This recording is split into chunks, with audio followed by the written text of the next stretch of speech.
One day, I came home and found that my husband had disappeared and left without a trace.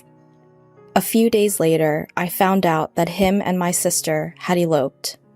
That was 12 years ago. He recently contacted me on the phone, stating, "I'm coming to my home with my wife, and you are in my way. Get out of my parents' house." He was annoyed that I was living at his parents' house. It's been 12 years since they eloped, and I guess he intends to take my sister as his wife now that things have cooled down. But they don't know.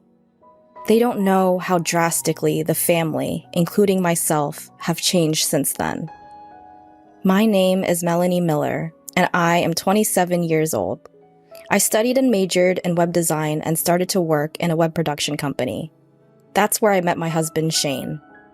Shane works in the sales department for the company and is friendly by nature.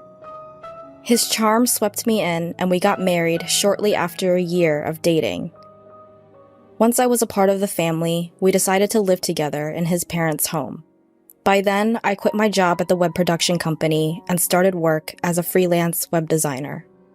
I decided to work from home so that I could keep up with my household and support my husband's lifestyle.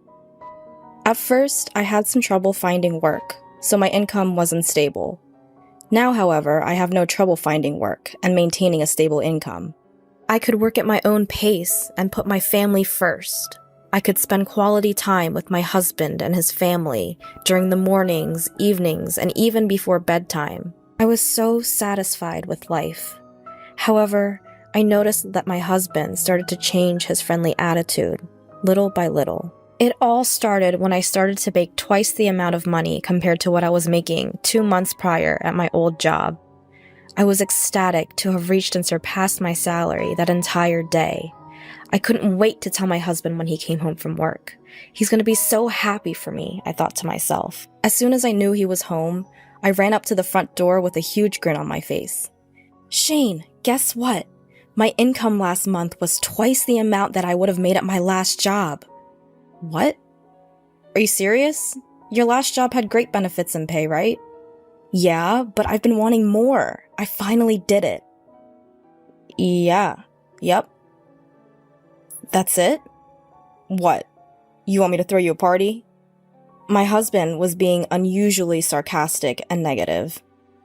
I didn't know where the attitude was coming from, so I asked, "Shane, are you mad at me for something? Did I do something wrong? I genuinely thought that you'd be happy for me." "Why would I be happy? It's not like my salary went up." "Well, yeah, but can't you just be happy for your wife?" "Really? I'm not like you. I'm just not a naturally happy person." "Shane?" After that fight, my husband became more distant and indifferent day by day. Our daily conversations decreased until eventually it was only me that greeted him good morning and good night first. Even though we were only a year into marriage, we were far from happily married. My in-laws, whom we lived with, started to notice the tension and they began to worry, but they never said anything. 2 months went by and the relationship was still the same. We ate our meals together but sat in silence. He'd switch the channel when I was in the middle of watching something and would eat all of the food in the house that I'd buy without asking for permission. Whenever I tried to confront him, he'd argue with me, so I just kept it to myself. Then finally, one day, I was cleaning the house, and my mother-in-law came up to me looking anxious. "Melanie, how are you? Are you okay?" "What do you mean, am I okay?" "Well, when you and Shane first got married, you both used to go out and enjoy spending time together. But lately, it seems like you don't do much of that anymore. And you don't even talk, and..." "Yeah, but we've only been married for a year," I replied. But it was strange. I forced a smile back at her so that she knew not to worry. But she saw right through my smile. She looked at me with a straight face. "If you don't want to talk about it, I won't make you. But I worry about you, and lately, I feel like you've been down." "Well, I'm not faking anything." "Well, your father notices it too. Him and I are just worried that you might be overwhelming yourself." "Oh, Mother." Honestly, it probably was my fault that my husband was uncomfortable with me earning more. But on the other hand, I also felt alone in my accomplishment.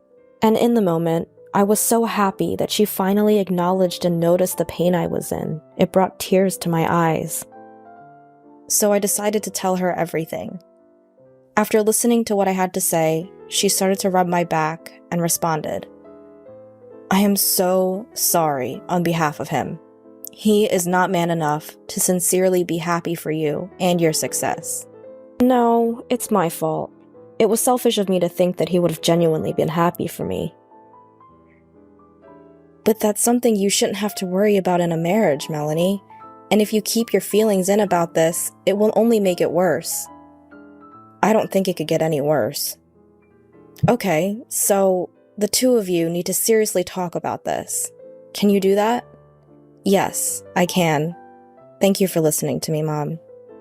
She smiled back at me. Of course. And then she patted my head.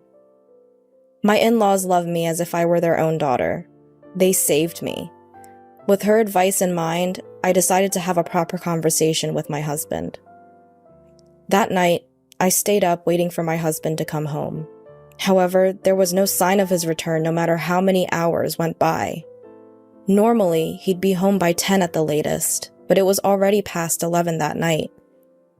"What's taking you so long?" I texted him, but he didn't reply. Maybe something's wrong. I attempted to call him, but the phone would only ring and he didn't pick up, so I kept anxiously waiting. About midnight, he finally came home. "Welcome home," I said, but he sighed loudly and looked at me annoyed. "What are you doing? Why are you up this late?" "Well, I wanted to have a serious conversation with you today." "About what?" he answered annoyingly. "This all started between us because of my new salary, right? I mean, I probably should have kept that to myself. I'm sure it hurt your ego." As soon as I said that, a chill ran through me. There he was, in front of me, with a cold look on his face. I was frozen in fear. He replied hatefully, "There's nothing to talk about, and it's pathetic that you're waiting up for me to come home." "I'm trying to have a better relationship with you, Shane." "That's the problem, clearly. I made a mistake in finding the right partner." "No. I'm tired from working overtime. You don't get to talk because all you do is sit around at home all day." My husband stormed past me and went upstairs to the room. I couldn't get myself to move until I was sure he was fully upstairs. Why was he even talking to me like that? I just want to live a normal, married life. My mother-in-law had given me the push that I needed, but nothing had been resolved. Regardless, I don't want to push another conversation with him after that attitude. I felt like he completely invalidated me as a person, so my heart grew bitter. 2 more months went by and we didn't talk. The days were long and they passed by in a daze. That was when I came home one day and found that my husband was gone. I looked in his room and had a weird feeling. I thought, what? Shane's room is never clean. Shane is not a clean and tidy person, to say the least, but his room was surprisingly clean. The clothes in his closet and his suitcase were gone. I finally realized that he moved out of the house. I rushed to call my in-laws, but their phone was either turned off or disconnected. My sister Mimi then called me while I was still panicking. "Hi, sis. Long time no see." "Mimi, I can't talk right now." "Your husband isn't there, is he?" "What? How did you know that?" How did she know that? Something's not right here, and she proceeded to tell me the truth. "I'm with your husband right now." "What? What do you mean?" "Well, I was just at the bar, and I saw him there, coincidentally. We had a drink, and then he said you guys weren't really getting along." "Mimi, no! You can't be." "I am dating him, and we're going away to get married, so don't try and stop me." "Going away? Don't be silly. Bring Shane back home now." I'm sorry, I can't. I've actually had these feelings for a while now. Plus, he's tall and handsome. I'll take him. Then, the phone went silent. I tried to call her back so many times, but she never answered. Instead, she sent me pictures. There were dozens of photos of them together, going on dates, smiling. Either way, it was not something I enjoyed looking at. A few days later, I received his signed and completed divorce papers. I called his job, but they told me he'd already resigned. I knew that I didn't deserve to go through this alone. I told my parents and in-laws about the situation and asked for their support. So, apparently, Shane and Mimi are together now. He quit the company on his own, and now he's making me sign the divorce papers. Everyone was speechless. Then, my father-in-law started to speak after processing. Melanie, I am truly sorry for our stupid son. I don't expect you to forgive me. Matter of fact, you don't have to. Oh, Father. And unfortunately, I cannot forgive your sister either. You are like a daughter to me. I cannot forgive them for hurting my precious daughter. Everyone agreed with him in this. It was at that moment when all of us completely changed how we felt and thought about Shane and Mimi. My in-laws were considering moving into a new house at the time. After the situation, they claimed, "I don't want anything to do with my son ever again," and they moved houses without telling him. My parents have also decided to cut ties with my sister. If she were to ever come back, they said they'd pretend as if they don't know her. Someone whose moral compass is so far gone that they'd take their sister's husband is no daughter of ours. That was their reasoning. So then, I decided to take this opportunity to go back home to my parents. I demanded alimony for them in exchange for going through with the divorce, which he responded, "You get the alimony when I get my divorce." But I eventually received several million yen in alimony with a message that followed, "Divorce me." As soon as the divorce was finalized, I cut all ties with Shane and Mimi. It's been 12 years since the divorce, and a lot has happened since then. My in-laws tore down the house we all lived in and even sold the land. I have become more well-known as a web designer, and my salary is much higher than it used to be.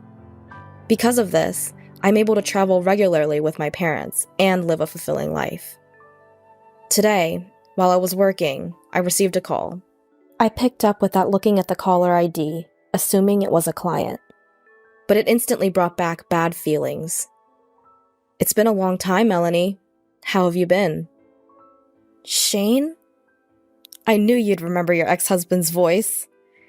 "He's talking nonsense, just like before. What do you want? 12 years and now you want to talk?" I could hear him chuckle. "No, you're in my house. Get out within the next 10 minutes. "What? What are you talking about?" "We're in some financial trouble.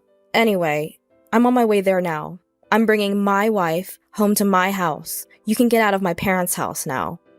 Apparently, he still thinks I'm living with his parents.